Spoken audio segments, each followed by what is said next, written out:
Pessoal, nós teremos então aqui uma pequena aula sobre esse tema realmente fundamental, né? Forças intermoleculares. E nessa aula, no caso, nós vamos utilizar esses slides produzidos aí pelo Departamento de Química da UFMG, tá certo? Então, vamos lá.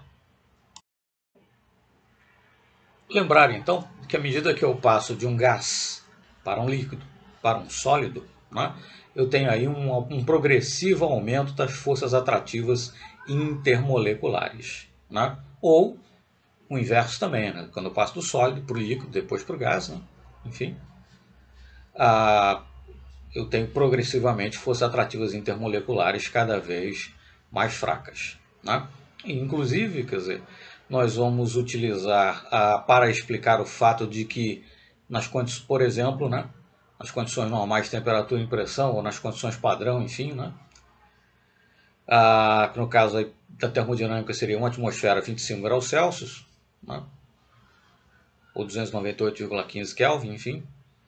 Por que nessas condições padrão, então, certas substâncias existem no estado sólido, outras no estado líquido e outras no estado gasoso? Grosso modo, então, as forças atrativas intermoleculares, né, é que são aí responsáveis por isso. Né? Então, numa mesma temperatura, numa mesma pressão, se eu tiver forças atrativas intermoleculares maiores, né, ou relativamente fortes, eu devo esperar que a substância exista no estado sólido. Forças um tanto mais fracas, talvez ela já exista no estado líquido.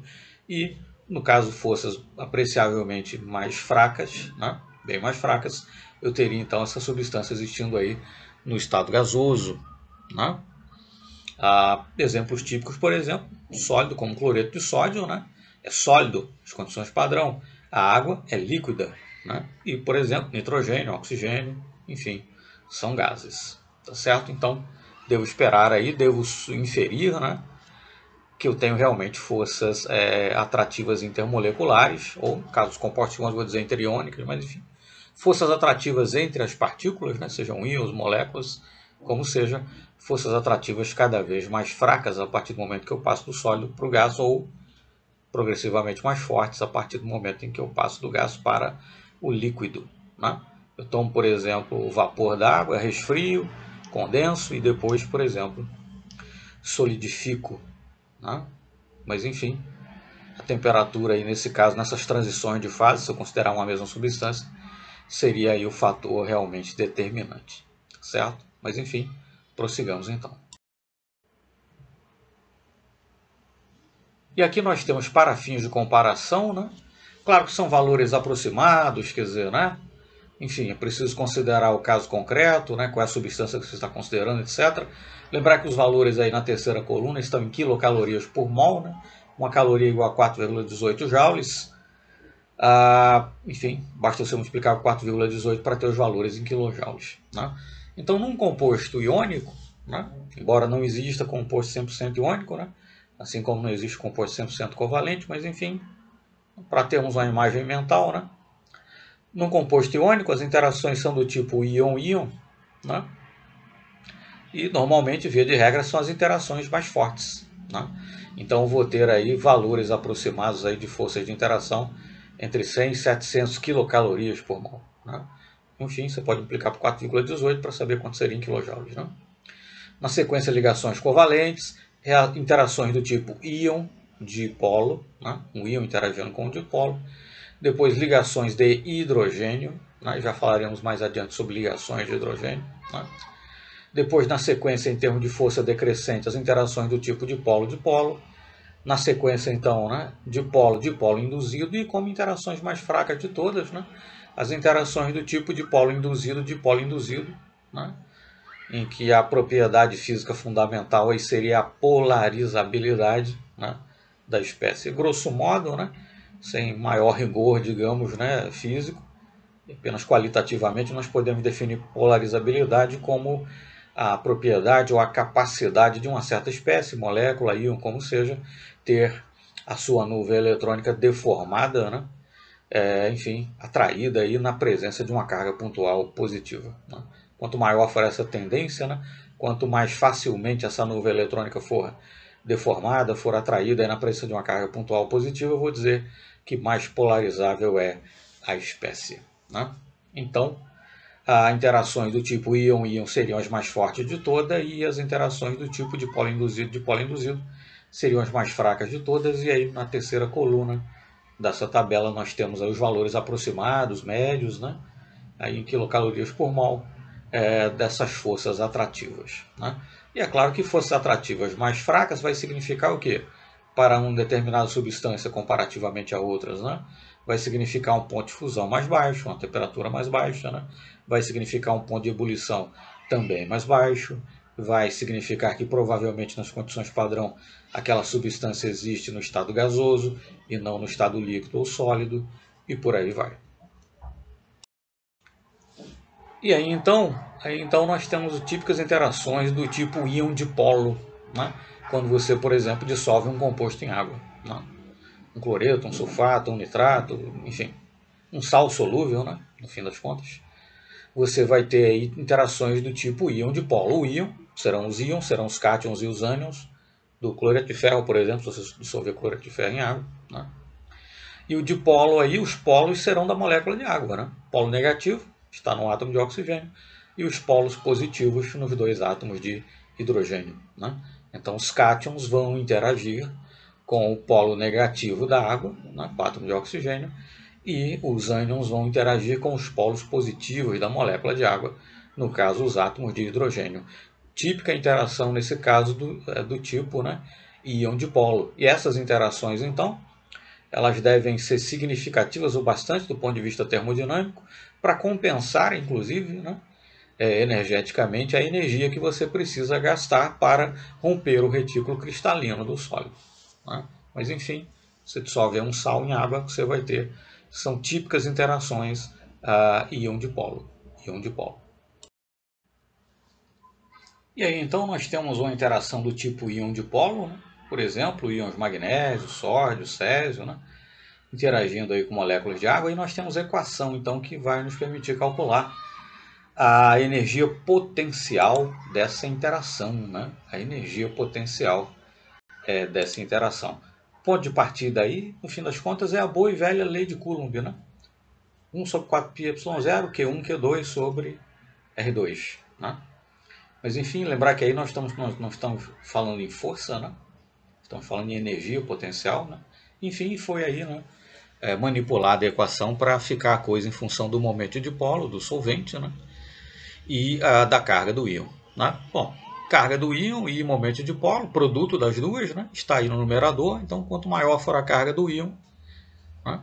Se eu considerar um íon mais 1, mais 2, mais 3 interagindo com a molécula de água, desconsiderado aí qualquer outro fator que possa eventualmente interferir, né? Mas enfim, ficando apenas aí com a carga do íon, quanto maior a carga do íon, maior essa energia potencial da interação com as moléculas de solvente, com o dipolo das moléculas de solvente, nesse caso aí, nesse exemplo, molécula de água.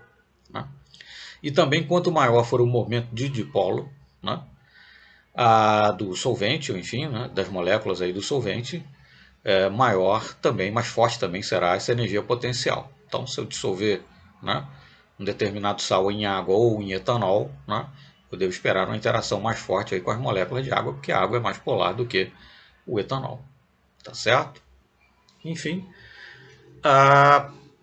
isso deixa bastante claro, né, do porquê, inclusive vai ajudar a explicar, grosso modo, por exemplo, também a acidez, né, o caráter ácido básico aí de certas soluções, né, enfim, porque com a solução de consideradas concentrações iguais, né, porque com a solução de ferro 3 vai ser mais ácida do que a de ferro 2, né, porque que o pKa do ferro 3 vai ser menor, perdão, né, menor pKa mais ácido, o Ka vai ser maior, né, pKa vai ser menor, porque enfim, né, porque que ferro 3 vai, consideradas concentrações iguais, você vai ter uma solução mais ácida dissolvendo ferro 3 do que ferro 2, por exemplo. Né? Essa equação, por exemplo, vai nos ajudar a compreender isso. Né? Está relacionado, no fim das contas. Né? Tudo se relaciona. Perceba-se também aí nesse caso, né? Nós temos elementos aí do grupo 1, né? Os íons no caso, do lítio ao césio, né? Raio iônico progressivamente aumenta, né?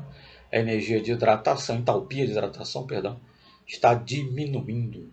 Né? Está diminuindo. Ficando só com a interação do tipo íon-dipolo, né? Ficando com a interação íon-dipolo, o que acontece? Césio tem um raio maior. Ficamos com os extremos, né? Para os outros vale, né?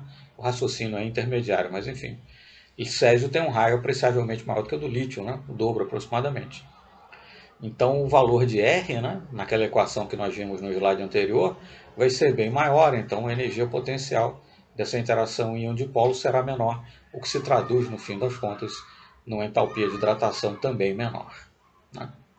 E no caso aí dos três sais, né, cloreto de sódio, cloreto de magnésio e cloreto de alumínio, né, um cátion mais um cátion mais dois, um cátion mais três, veja-se que a solubilidade, né, em água, né, gramas do sólido para 100 gramas de água, a solubilidade aumenta, né, à medida que aumenta a carga do cátion, né, cátion mais um sódio, mais 2 magnésio, mais 3 alumínio, a solubilidade aumenta, né, e isso é consequência também do aumento lá daquela energia potencial aí naquela interação íon-dipolo. Então perceba-se que as interações intermoleculares, ou íon-íon, ou íon-dipolo, ou dipolo induzido, como seja, enfim, as interações, né, entre as espécies vão se relacionar a parâmetros realmente fundamentais, como ponto de fusão, ponto de ebulição, né, pressão de vapor, né, entalpia de hidratação, solubilidade e por aí vai.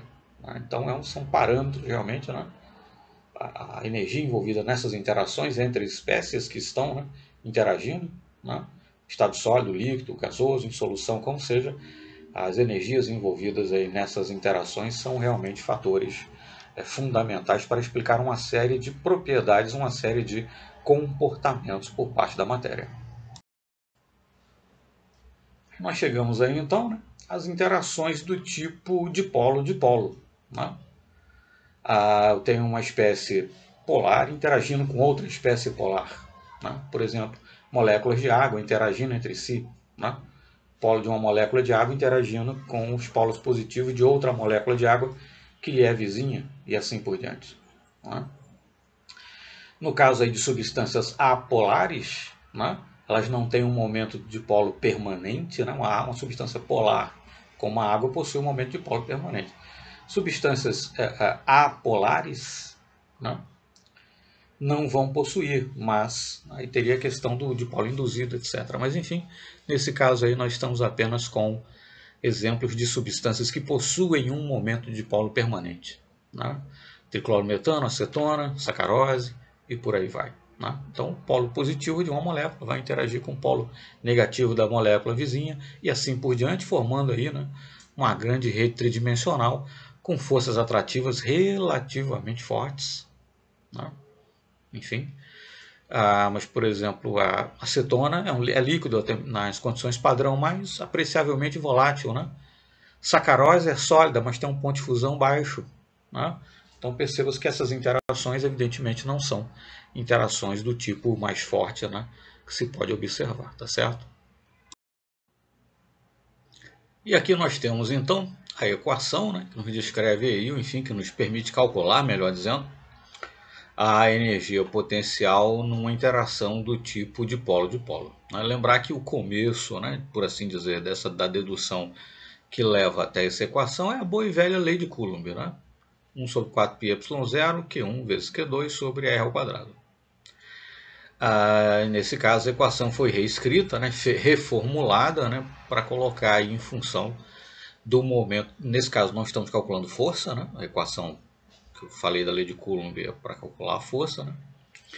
Nesse caso aí, nós estamos calculando a energia potencial e, além disso, a equação foi colocada, foi reescrita, né, para ser colocada aí em função dos momentos de dipolo das duas substâncias que estão interagindo, né? Como fica claro, né, é um produto, além disso está no numerador, quanto maior o momento de dipolo das duas substâncias envolvidas, maior será a energia potencial dessa interação dipolo-dipolo.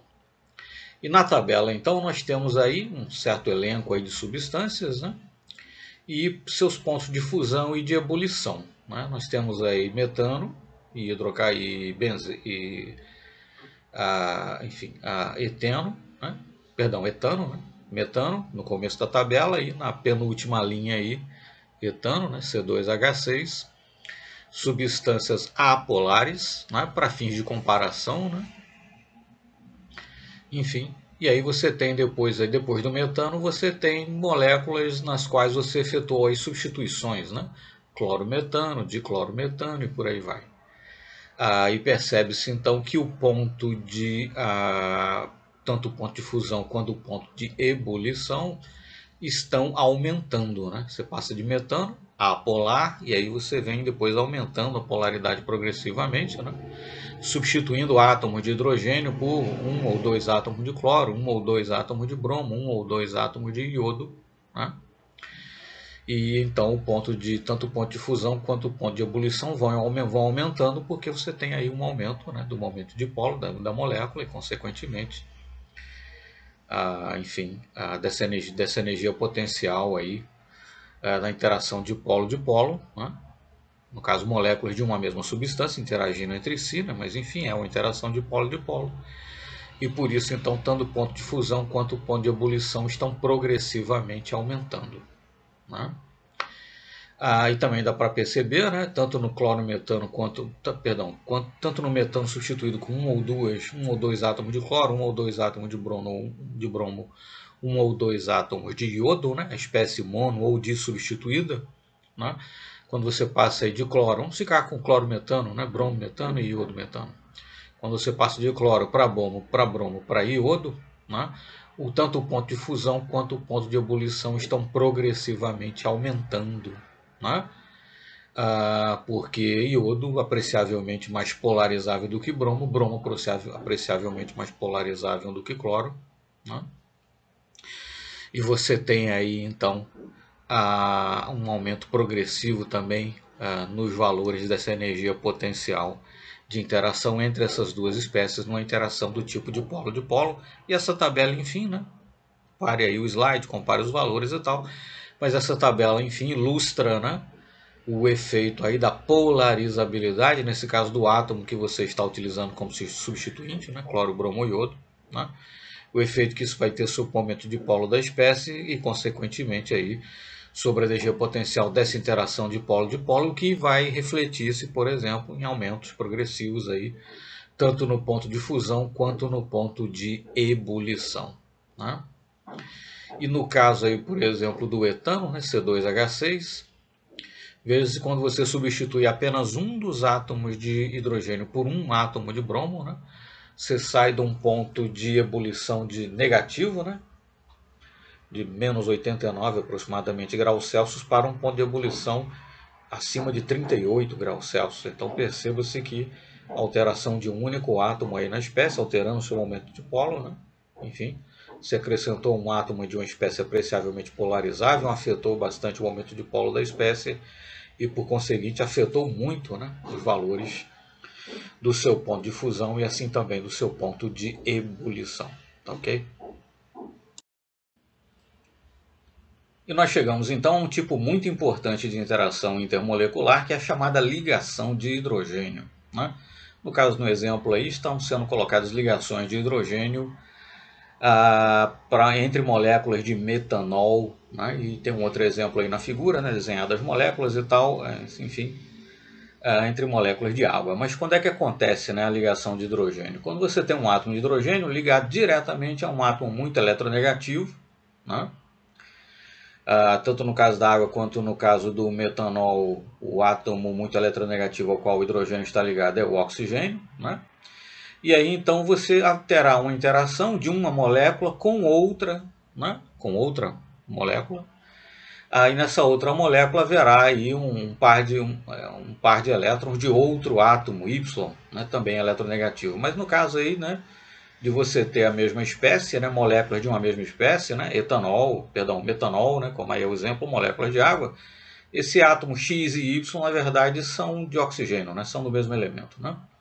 Então o átomo X, bastante eletronegativo ao qual o hidrogênio está ligado, é o átomo de oxigênio, e o átomo Y de outra molécula com o qual ele irá interagir, uma outra molécula que tem um par de elétrons, né, ou mais de um, se for o caso, mas enfim, né, que tem um par de elétrons e com o qual esse átomo de hidrogênio ligado a um átomo muito eletronegativo irá interagir. Esse outro átomo aí, Y, também é um átomo de oxigênio, né? Dá para ver isso aí na ilustração, né? Moléculas de metanol interagindo entre si, e também no caso das moléculas de água. né? Bom, e lembrar que o termo correto é ligação de hidrogênio, né? Então você tem hidrogênio ligado a um átomo bastante eletronegativo, você tem a formação de uma carga parcial positiva no átomo de hidrogênio, né? E então essa carga parcial positiva vai interagir com uma carga parcial negativa de outra molécula vizinha, né? Isso está ilustrado aí para as moléculas de metanol e para as moléculas de água também. O termo correto é ligação de hidrogênio, não falar ponte de hidrogênio, né? Ponte de hidrogênio é quando você tem átomos de hidrogênio em ponte, um átomo de hidrogênio ligado a dois outros átomos formando uma ponte, né? Hidrogênio ligado em ponte. Um exemplo bem típico, emblemático, é no caso do diborano, né, B2H6, em que você tem aí átomos de hidrogênio ligados em ponte a dois átomos de boro, né? Aí seria realmente hidrogênio em ponte. Dá para falar de ponte de hidrogênio, mas nesse caso aí, esse tipo de ligação é ligação de hidrogênio. A terminologia correta é ligação de hidrogênio, não ponte de hidrogênio, né? E lembrar que, comparativamente a ligações iônicas, ligações covalentes típicas, etc., as ligações de hidrogênio são relativamente fracas. Mas o que acontece? Você tem um número enorme delas, né? Uma certa porção de água ou de metanol, você tem um número enorme dessas moléculas. São as ligações, perdão. Você vai ter um número enorme dessas ligações. E são inclusive as ligações de hidrogênio que vão explicar o ponto tanto de fusão quanto de ebulição relativamente elevado da água, né? Essas ligações vão ser responsáveis pela água ser líquida numa faixa de temperatura tão grande, né, entre 0 e 100 graus Celsius, né? Em última análise, vão ajudar a explicar por que a vida é como é, ao menos na Terra, né? Então é um tipo de ligação, na verdade, muito importante e vai influenciar muito fortemente pontos de fusão e de ebulição de uma série de substâncias aí líquidas. E além disso, quer dizer, por exemplo, a dupla hélice do DNA, né, ela é mantida unida, né? As duas fitas, né, da dupla hélice são mantidas unidas entre si por ligações de hidrogênio, né? Que é um tipo de ligação relativamente fraca, comparativamente fraca, mas, por exemplo, no DNA, que é uma macromolécula, você vai ter um número enorme, né? Você terá um número enorme aí de ligações de hidrogênio. Então, ligação de hidrogênio é realmente um tipo de interação intermolecular, um tipo de força intermolecular realmente de fundamental importância. Nessa tabela, então, para fins de comparação, nós temos aí o ponto de ebulição dos hidretos, né? Do grupo do nitrogênio, do grupo do oxigênio e do grupo do flúor, né? Quando você desce ao longo do grupo, né, tanto no grupo do oxigênio, quanto no grupo do nitrogênio, quanto no grupo do flúor, né, a eletronegatividade está diminuindo, né, à medida que você desce aí ao longo do grupo. A eletronegatividade está diminuindo, sendo que o primeiro elemento do grupo, né, no caso aí do grupo do oxigênio, do flúor e do nitrogênio, são esses três elementos, né, apresentam uma eletronegatividade apreciavelmente maior, né, apreciavelmente maior do que os outros grupos do elemento, os outros elementos do grupo, melhor dizendo, de forma tal, né, em que você tem realmente aí ligações de hidrogênio apreciavelmente mais fortes, né, quando você considera aí os hidretos do primeiro elemento do grupo, daí um ponto de ebulição maior, né, para esses hidretos, né. E consequentemente uma queda quando você passa para o segundo elemento do grupo, né, quando você passa de oxigênio para enxofre, ou de flúor para cloro, ou de nitrogênio para fósforo, como seja, enfim. E aí depois um aumento, né, algo mais, né, discreto quando você vai descendo aí ao longo do grupo, né. Já no caso aí das espécies aí do grupo do carbono, né, carbono, silício, germânio e arsênio, na verdade você tem um aumento progressivo, você não tem aquela queda, né, acentuada quando você passa do primeiro elemento do grupo para o segundo, uma queda no ponto de ebulição. Na verdade, aí de CH4 para SiH4, na verdade, o que você tem é um aumento, né? Também acontece aí no caso, passando de carbono para silício, para germânio e tal, uma diminuição da eletronegatividade à medida que você desce o grupo, né? Mas no caso aí dessas espécies, você não terá, né, a espécie ali com um par de elétrons isolado, enfim, com densidade eletrônica para compartilhar com as moléculas vizinhas, né? Como você tem par de elétrons isolados aí no oxigênio, no flúor, no nitrogênio, para serem compartilhados aí com a espécie vizinha e formar as ligações de hidrogênio, né, no caso carbono, silício, germânio, etc., os 4 pares de elétrons em torno do átomo central estão envolvidos na formação de 4 ligações. Né?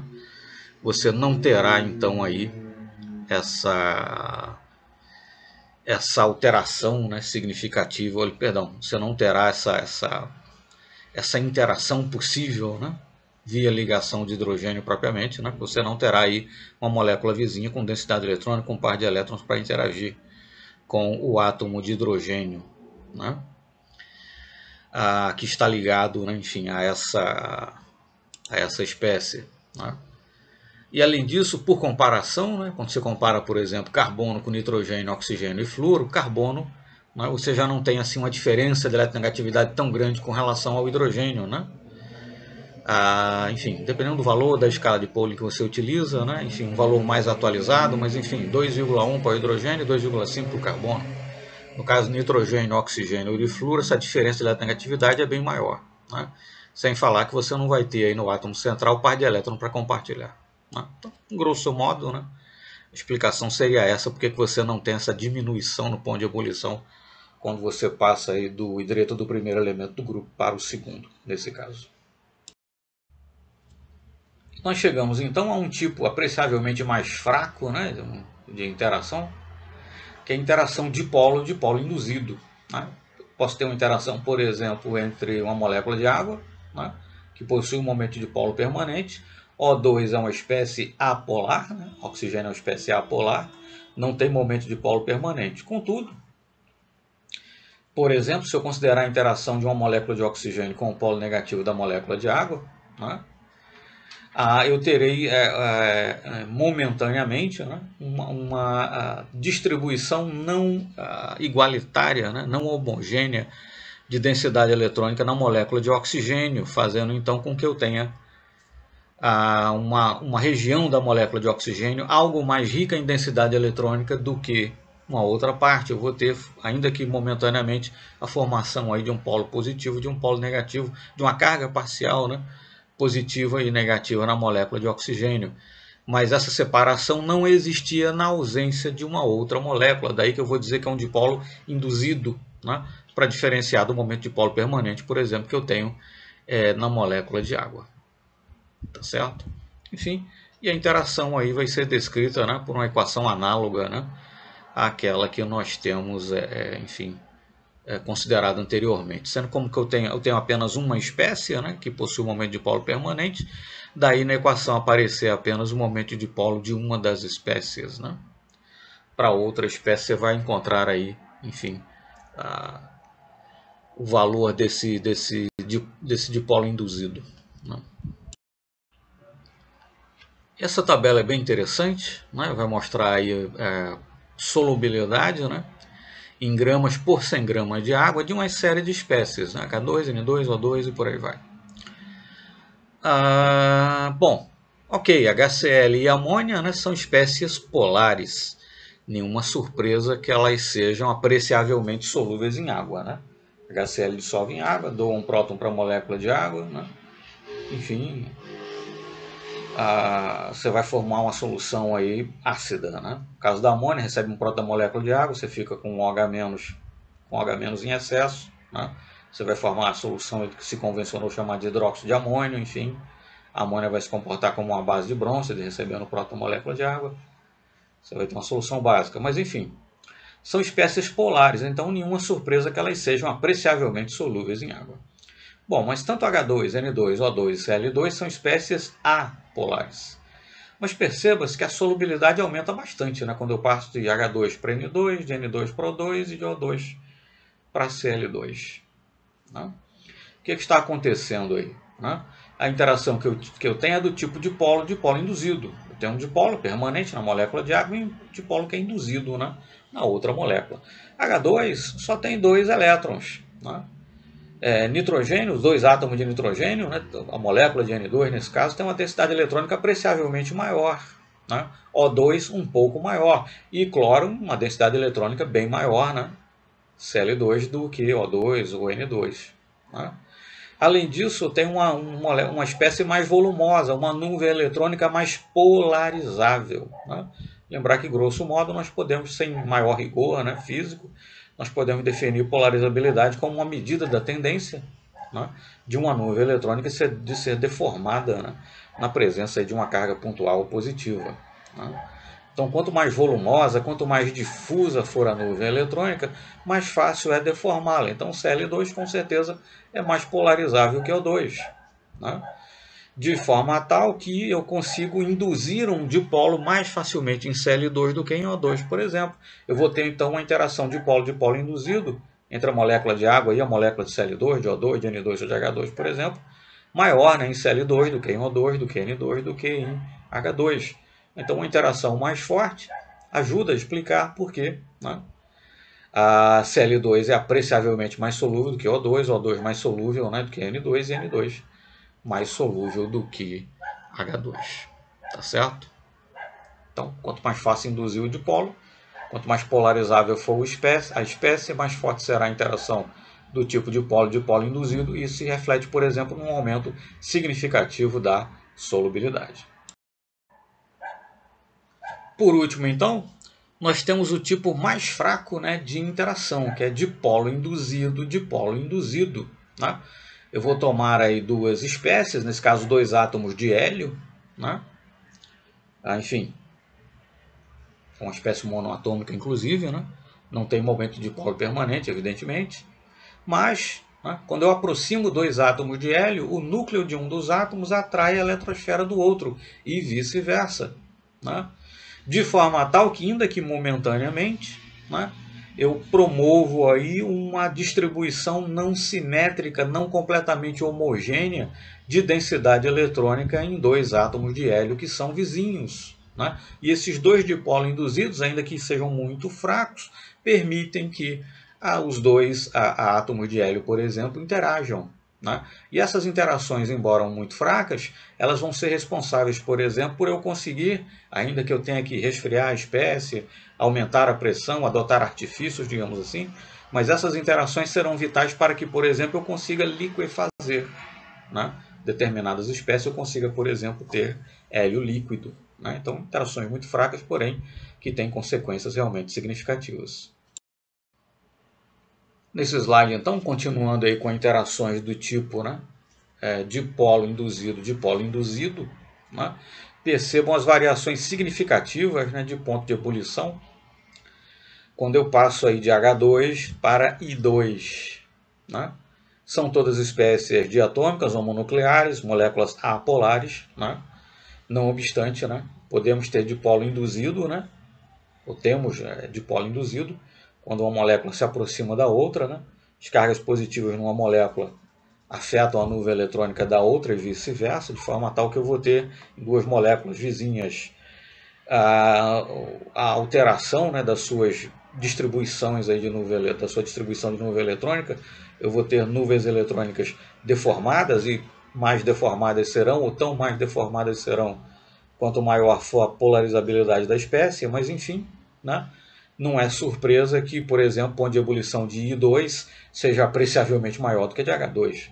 Tanto que H2 em condições padrão é um gás e I2 é um sólido. Ficando só com os halogênios, né, sabemos que flúor e cloro são gases, bromo é líquido. Né? E iodo é um sólido apreciavelmente volátil, né, libera vapores e tal. Os vapores de iodo são usados, por exemplo, para revelar placas em cromatografia, etc. e tal, mas em todo caso é um sólido. Né? Então isso é consequência aí dos pontos de fusão e de ebulição, né, mais elevados, né, para iodo do que para bromo, do que para cloro, do que para flúor. Né? E isso é consequência das forças de interação intermoleculares, que nesse caso são necessariamente forças do tipo dipolo induzido, e elas são maiores para iodo do que para bromo, do que para cloro, do que para flúor, porque à medida que eu desço aí ao longo do grupo, e considerada a molécula, né, F2, Cl2, Br2 e 2, eu tenho aí nuvens eletrônicas maiores, mais facilmente deformáveis, mais polarizáveis, de forma tal que a polarizabilidade de I2 é maior do que Br2, que por sua vez é maior do que Cl2, que por sua vez é maior do que F2. Né? Consequentemente, aí, forças do tipo dipolo e dipolo mais fortes, consequentemente, pontos de fusão de ebulição maiores. Isso explica, inclusive, que flúor e cloro, em condições padrão, são gases, bromo é líquido, né? E iodo é um sólido. Né? E considerando ali H2, N2, O2, né, vale aí um raciocínio análogo. Né? Quanto mais polarizável a espécie, mais forte a interação do tipo dipolo induzido, de forma tal que eu vou ter progressivamente também pontos de fusão e de ebulição cada vez maiores.